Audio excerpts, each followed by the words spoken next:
We turn to the big headline overseas in Russia. A rare interview. ABC's George Stephanopoulos with the brash President Vladimir Putin on the eve of the Olympic Games.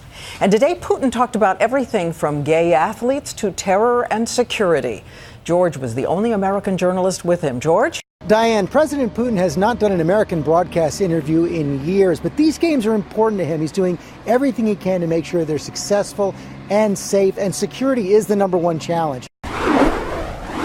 For 15 years, he's held an iron grip on power, a consummate showman eager to show off for the world, whether he's hang gliding with geese, pinning judo opponents, or riding horses. Now Putin is eager to show the world his Russia.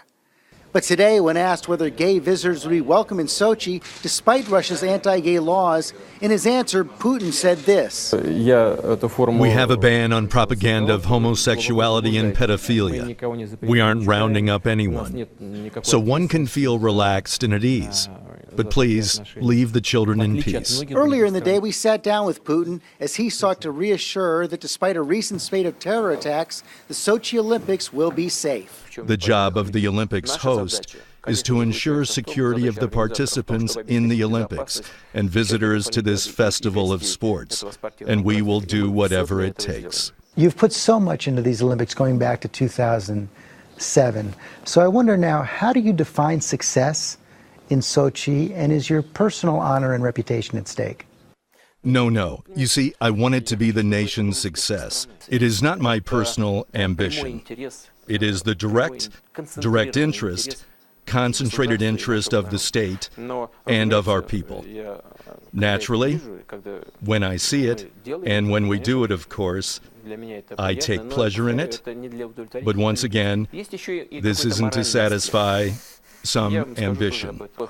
Following the collapse of the USSR, following hard, and let's put it bluntly, blood-soaked developments in the Caucasus, the overall state society was depressing and pessimistic. We need to cheer up. We need to understand and feel that we are capable of pulling off major, large-scale projects. We covered a lot of other ground, Diane. Edward Snowden, the controversy over that anti-gay propaganda law in Russia. The president was defiant there, but he did smile when I asked if he'd bet with President Obama over which country would take more medals. He declined. A lot more coming up Sunday. All right, George, and we will be watching Sunday on This Week.